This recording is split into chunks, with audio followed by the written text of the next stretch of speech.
तस्मात् ब्रह्मणि ते स्थिताः। मेरे में बंध या मोक्ष का द्वंद्व नहीं। मैं इन सब परिस्थितियों में शांत सर्व साक्षी रहता हूँ। तो बंध और मोक्ष उसे होता है जो अपने को जीव मानता है और फिर अपने को कर्ता भोक्ता मानता है, उसे बंध और मोक्ष लगता है। लेकिन मैं साक्षी आत्मा न कुछ शुभ करता हूँ न अशुभ करता हूँ, न मुझे कुछ अभाव रूप है जिसको मैं पाने की इच्छा करूं, और न मेरे लिए कुछ त्याग करने योग्य है, क्योंकि यहाँ एक ब्रह्म के अलावा दूसरा कुछ नहीं है। तो किसको तो मैं ग्रहण करने की इच्छा करूं और किसको त्याग करने की इच्छा करूं, तो मैं ग्रहण त्याग से और बंध मोक्ष से सदा न्यारा। इति अष्टावक्र गीतायां ब्रह्म विद्यायां पंचमं प्रकरणं समाप्तम्। आज इतना ही। अब एक भजन कहो।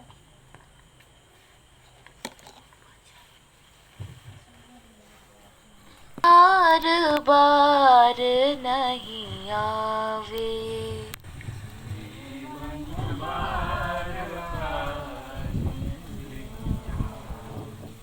जीवन बार बार नहीं आवे, जीवन बार बार नहीं आवे। जो चाहो करी ले गुरु भक्ति, जो चाहे कर लो गुरु भक्ति। ये जो जीवन है, ये जो जीवन हमने पाया है, ये एक साधारण घटना नहीं है कि पति पत्नी का संबंध हो गया और बच्चा पेट में आ गया। ये इतनी हल्की छोटी घटिया बात नहीं। अरे इस जीवन के लिए तो देवता जो पूज्य माने जाते हैं जगत के अंदर, और अज्ञानी लोग अपनी अपनी मनोकामना के लिए प्रार्थना करते हैं कि हमको ये दे दो, हमारा ये कर दो, वो कर दो, और मानते हैं उनकी मान्यता के अनुसार उनको फल भी मिलता है। लेकिन वो भी इस देव दुर्लभ मानव जीवन को चाहते हैं। ये शरीर उनको भी नहीं मिलता है, वो भी इस शरीर के लिए प्रार्थना करते हैं और हर जन्म में प्रार्थना करते आ रहे हैं। ये नहीं कि मनुष्य जीवन में पशु बना, पक्षी बना, कीट पतंग बना, जो जो जीवन मिलता गया, हे प्रभु एक बार मुझे मनुष्य जीवन दे दो, एक बार मुझे मनुष्य जीवन दे दो, ताकि मैं किसी गुरु की शरण में जाकर अपने अनादिकाल के भूले हुए साक्षी स्वरूप का, चेतन स्वरूप का, ब्रह्म स्वरूप का अनुभव करके और जन्म मरण के दुख से मैं मुक्त हो सकूं। तो ये किसी गुरु की शरण में जाने का अवसर मिलेगा तो मनुष्य शरीर में ही होगा। पशु पक्षी शरीर में आप किसी गुरु की शरण में जाएंगे नहीं, और जाएंगे तो आपको उनका उपदेश समझ में आएगा नहीं, क्योंकि उनकी भाषा मनुष्य की है, आपकी भाषा पशु पक्षियों की है। तो पशु पक्षियों को समझाना उनकी भाषा में वह असंभव होगा, मुश्किल होगा। इसलिए मनुष्य जीवन एक बार मिल जाए तो गुरु की शरण में जाकर मैं अपना कल्याण कर लूं, ऐसी प्रार्थना करता है। जो चाहो करी ले गुरु भक्ति, जो चाहे करी ले गुरु भक्ति, अनंत अखंड सुख पावे, अनंत अखंड सुख पावे। अगर तू सचमुच में ही कल्याण चाहता है, सचमुच में ही तूने प्रार्थना की है कि मुझे मनुष्य शरीर दे दो, और भगवान ने दया करके तुझे मनुष्य शरीर भी दे दिया, तो अब जाता क्यों नहीं गुरु की शरण में, समर्पित क्यों नहीं होता? क्योंकि बिना गुरु के समर्पण हुए, गुरु की शरण में गए, तुझे अखंड अनंत आनंद कभी भी भौतिक पदार्थों से, पृथ्वी का राज्य भी मिल जाए, महान सम्राट भी बन जाए, इंद्र पद भी प्राप्त कर ले, तब भी वो आनंद, अखंड आनंद भौतिक पदार्थ में नहीं है। और यहाँ से लेकर ब्रह्मा विष्णु के लोक तक भी नहीं है, क्योंकि ब्रह्मा विष्णु शंकर भी वहाँ के लोक को छोड़कर इसी मृत्यु लोक में आने की इच्छा करते हैं, क्योंकि मुक्ति का द्वार यहीं से खुलता है, मुक्ति का मार्ग यहीं से मिलता है। मुक्ति का साधन वह मनुष्य जीवन में सद्गुरु के द्वारा होता है। तो अगर सचमुच में तू आनंद चाहता है तो फिर किसी गुरु की शरण में क्यों नहीं जाता है? क्यों अहंकार को लेकर बैठा है कि मैं तो सब कुछ कर लिया है, मैंने तो बहुत यज्ञ किया, बहुत तप किया, मैंने तो बहुत दान धर्म किया, अब फिर क्यों अहंकार कर रहा है? ये अहंकार के वजह से ही तो तू स्वर्ग में गया था, तभी तो तूने यह इंद्र पद पाया था, ये कर्म में करता भाव रख रख कर। अब तो तू वापिस मनुष्य जीवन में आकर किसी सद्गुरु की शरण ग्रहण कर, ताकि तुझे परमानंद मिले। जीवन बार बार नहीं आवे, जीवन बार बार नहीं आवे, तन धन में नहीं कछु सुख अपना, तन धन में नहीं कछु सुख अपना। ये जो शरीर मिला है ये भी क्षण भंगुर है। जैसे पानी गिरता है तो उसका परपोटा बन जाता है, बूंद, और फट से फूट भी जाता है। मानुष की जात कैसी है? जैसे वो पानी का बुदबुदा, और देखते फूट जाता, पता नहीं कब प्राण निकल जाए, बोलते बोलते निकल जाए, खाते खाते निकल जाए, सोए सोए निकल गए। कोई भरोसा नहीं कि ऐसी अवस्था में बैठे बैठे ही निकलेगा, वो कभी भी निकल सकता है। तो ये क्षण भंगुर जीवन है, इसमें क्यों आसक्त होता है? फिर ये संसार के भौतिक पदार्थ, तो इनको पाने के लिए कितना रात दिन प्रयत्न करता है। अरे पेट भर रोटी मिल गई, 2 मुट्ठी भात मिल गया, 2 कपड़े मिल गए, 5 फीट 6 फीट की जमीन लेटने को मिल गई, बस इससे ज्यादा आज तक किसी राजा ने भी नहीं ग्रहण किया। पेट में राजा कितना लेगा, तन पर कपड़े कितने धारण करेगा, और कितने महल में, कितने खाट पर, और कितना पैर फैलाएगा। चाहे गरीब से गरीब हो कि वो पृथ्वी का राजा भी क्यों ना हो। तो इस अनित्य संपत्ति को संग्रह करने में क्यों जीवन नष्ट कर रहा है? और ये तू संपत्ति को क्या अपने साथ लेकर जा सकेगा? अथवा इस संपत्ति को तू भोग सकेगा लंबे समय तक? न संपत्ति को तू भोग सकेगा, न संपत्ति को साथ ले जा सकेगा। और तो फिर जीवन निर्वाह में ही संतोष कर, और अब हरि का भजन कर, परमात्मा का भजन कर, गुरु की शरण में जा, उसमें ही आनंद आएगा। इस अनित्य भौतिक पदार्थों में और इस शरीर में सुख नहीं है, ये तो सब क्षण भंगुर नाशवान है। फिर से, तन धन में नहीं कछु सुख अपना, धन में नहीं कछु सुख अपना। तो तुझे क्या करना है? इस तन को भी लोक कल्याण में लगा दो, परहित में लगा दो। परहित सम धर्म नहीं भाई, इससे बड़ा कोई धर्म नहीं। दूसरे के हित में इस जीवन को लगा दो, पर इस सरिस धर्म नहीं भाई। और पर पीड़ा सम नहीं अधमाई, और दूसरे को दुख पहुंचाना, नीच दुखी कर देना, अपमानित कर देना, इससे बड़ा कोई पाप नहीं है। तो अपने तन को दूसरों के सुख में लगा दो और अपने धन को भी दूसरों के सुख में लगा दो। अभी जो पता लगा है तो पूछ लेना कितना, 10,000 के 5,000 जितना चाहिए उसको दे देना। एक बच्चे की खबर आई है नागपुर से, क्या हर्निया बीमारी, 1 महीने का बच्चा और उसको हर्निया का ऑपरेशन हुआ। तो कहने का अर्थ है कि अपने पास अगर धन है, अपने पेट के अलावा बचा है और उसको बचा कर रखा है, किसी अन्य को नहीं दिया, तो ये पाप है, ये चोरी है, सरासर चोरी है। तुमको जितना चाहिए था पेट में रख लिया, अब उसके अलावा जो बचा है उसको किसी दूसरे के पेट में पहुंचा देना ही धर्म है। तो इस प्रकार ये तन और ये धन को लोक कल्याण में लगा दो।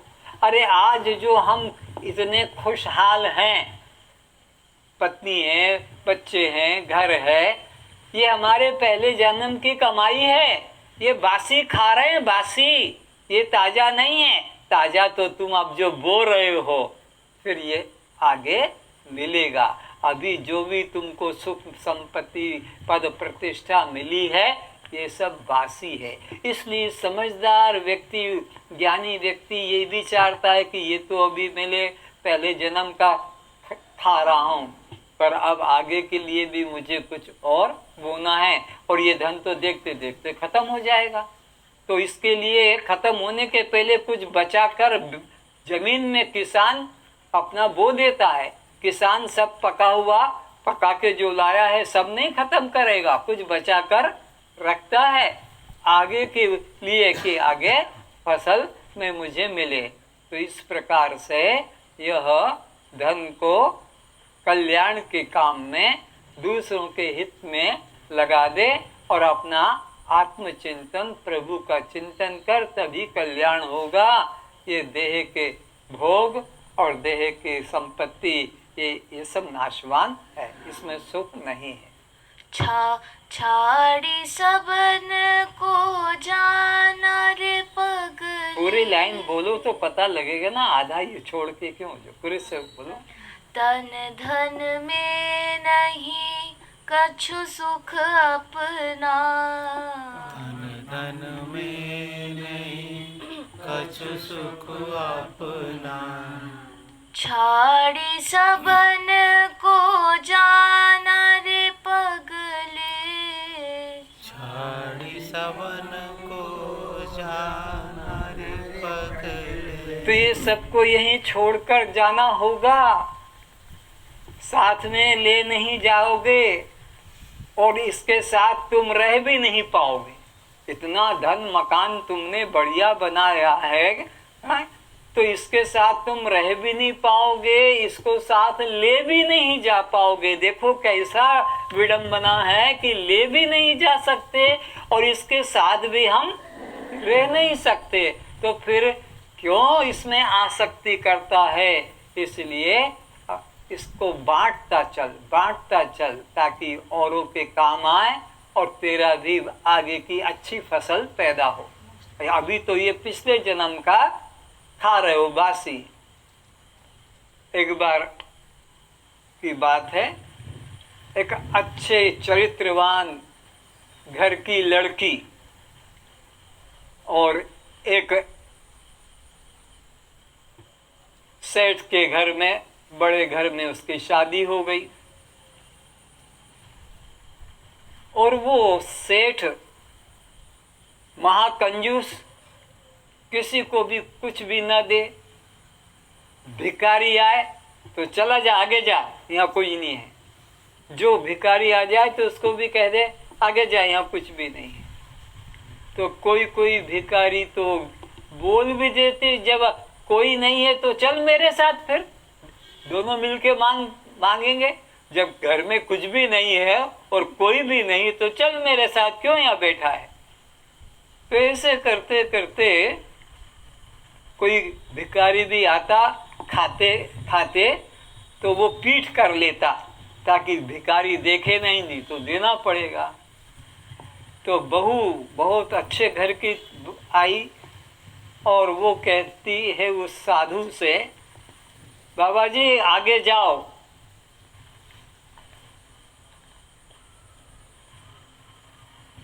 हमारे ससुर जी तो बासी खा रहे हैं। और वो साधु तो चला गया।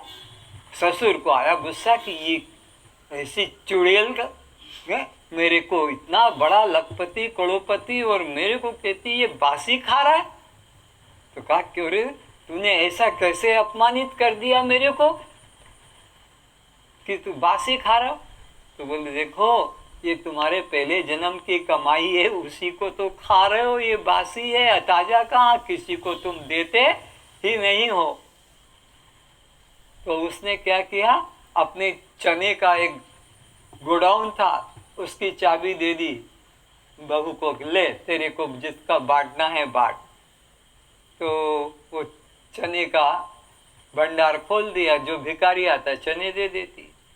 तो बहू ने क्या किया कि भोजन बनाया, तो रोटी बनाई, दाल बनाई, सब्जी बनाई, हलवा बनाया, लड्डू बनवाया, सब थाल में परोस के दिया। तो ससुर कहे क्यों री, घर में और कुछ नहीं था, सबका सब चने चने का बना दिया। तो बोले आप तो यही तो मेरे को दिया है बांटने को, तो जो बोया जाएगा वही तो काटने को। तो फिर ससुर को समझ में आ गया कि बहुत अच्छे घर की कुलवती नारी है और उसका जीवन बदल गया। तो भाई जो धन संपत्ति तुम रात दिन मेहनत करके संभाल के रखे हो, न तो उसके साथ तुम रह सकोगे धन संपत्ति के अधिक दे, और वो न तुम्हारे साथ जाएगी, इसलिए देने लगो।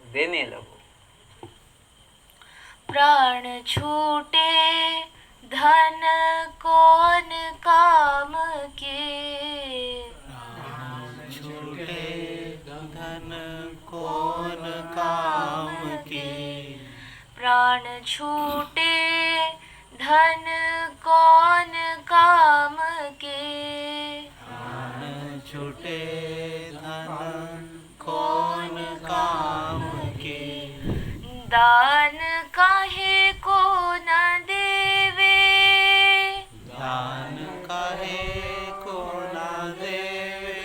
तो अगर दान दोगे तो तुम्हारे को आगे मिलेगा, और नहीं तो ऐसे ही तो छोड़ के मर जाओगे। तो फिर वह उसका दुरुपयोग कोई करेगा, तुम्हारा बेटा कि तुम्हारा कोई संबंधी शराब में लग जाएगा, जुए खेलने में लग जाएगा, वेश्यागामी हो जाएगा, नाना प्रकार के कुकर, वो फल भी तुम्हें भोगना पड़ेगा। इसलिए दान भी सोच समझकर सात्विक दे और फिर सदपात्र में दे, देश काल के अनुसार ही दान देना है। तो इसलिए कंजूस क्यों बनते हो, दान दो ताकि सामने वाले का भी जीवन चले और तुम्हारा भी भविष्य में वो लाभ दे। सुमिरन भजन करो प्रभु का, सुमिरन भजन करो प्रभु का, सुमिरन भजन करो प्रभु का, सुमिरन भजन करो प्रभु का, जासे जीवन मुक्ति पावे, जासे जीवन मुक्ति पावे, जासे जीवन मुक्ति पावे, जासे जीवन मुक्ति पावे, जीवन बार बार नहीं आवे, जीवन बार तो यह जीवन जो है कितना दुर्लभ है, कितना अमूल्य है। संसार के सभी प्राणी इसकी इच्छा करते हैं। और अगर मिल गया ईश्वर दया से तो सुमिरन करो, भजन करो, आत्मचिंतन करो, किसी गुरु की शरण में जाकर समर्पित हो जाओ अपने अहंकार को छोड़कर, तो जीवन मुक्ति को प्राप्त करोगे। नहीं तो फिर बार बार जन्म लेना मरना पड़ेगा। कहे कबीर जा सतगुरु शरणे,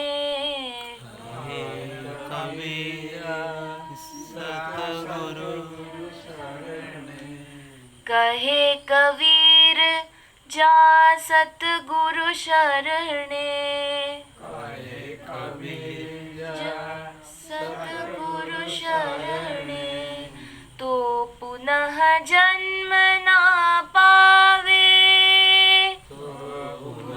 जन्म ना पावे, तो पुनः जन्म ना पावे, पुनः जन्म ना पावे, जीवन बार बार नहीं आवे, जीवन बार बार नहीं आवे, जीवन बार बार नहीं आवे। जीवन बार बार नहीं आवे। तो सच्चे संत सद्गुरु यही उपदेश करते हैं जिज्ञासु को कि गुरु की शरण में जाकर और आत्मा का चिंतन करो, प्रभु का चिंतन करो, दीन दुखियों की मदद करो, अपने धन संपत्ति का अहंकार मत करो, नहीं तो तुमको फिर माँ के गर्भ में आना पड़ेगा। इसलिए ऐसी प्रतिज्ञा करो कि हे प्रभु, मुझे और माँ के गर्भ में जाकर किसी माँ को दुख देना न पड़े। मेरी वजह से माताओं को 9 महीने दुख भोगना पड़ता है, क्योंकि गर्भ में जिस माँ के जाता हूँ वहाँ पर उसको दुख भोगना पड़ता है। तो अब ऐसा दया करो कि मेरे को दूसरी बार और किसी माँ के गर्भ में जाकर उसे दुख न देना पड़े, और उसके पहले ही मुझे आत्मा का अनुभव हो। सर्वे भवन्तु सुखिनः, सर्वे भवन्तु सुखिनः, सर्वे सन्तु निरामया, सर्वे भद्राणि पश्यन्तु, सर्वे भद्राणि पश्यन्तु, मा कश्चित् दुःखभाग् भवेत्। कश्चित् दुःखभाग् भवेत्। सब सुखी रहें, सब सुखी रहे, सब निरोग रहें, सब निरोग रहे, सभी रूपों में हम अपने को पहचाने। हम अपने को पहचाने। इसलिए मन वचन कर्म से किसी भी जीव को कष्ट न पहुँचाएं, कष्ट न पहुँचाए, कष्ट न होने दें, कष्ट न होने दे, दुख न पहुँचाएं, दुख न पहुँचाए, दुखी न करें, दुखी न करें, अपमानित न करें। अपमानित न करें। सभी रूपों में एक परमात्मा को देखें। एक परमात्मा को देखें। इसलिए मन वचन कर्म से इसलिए मन वचन कर्म से उन्हें सुखी करने की चेष्टा करें। उन्हें सुखी करने की चेष्टा करें। यदि हमारे द्वारा यदि हमारे द्वारा किसी को कष्ट हुआ है, किसी को कष्ट हुआ है, दुख मिला है, दुख मिला है, तो हम अपने अपराध के लिए तो हम अपने अपराध के लिए उससे क्षमा याचना करते हैं। उससे क्षमा याचना करते हैं। वह हम पर दया करके वो हम पर दया करके हमारे अपराध को क्षमा करें। हमारे अपराध को क्षमा करें। अब हमारे मन में कोई शत्रुता नहीं है, अब हमारे मन में कोई शत्रुता नहीं है। सब हमारे मित्र हैं। सब हमारे मित्र हैं। सबका कल्याण हो, सबका कल्याण, सबका कल्याण हो। सबका कल्याण। ओम शांति शांति शांति। शांति शांति शांति। आज मैं प्रवचन को बहुत ध्यान से सुना, इसके लिए मैं आभारी हूँ। और इसके अंतर्गत मेरे द्वारा जो कुछ भी अपराध हुआ है, भूल हुई है, किसी को कष्ट मिला है, उससे पुनः क्षमा चाहता हूँ।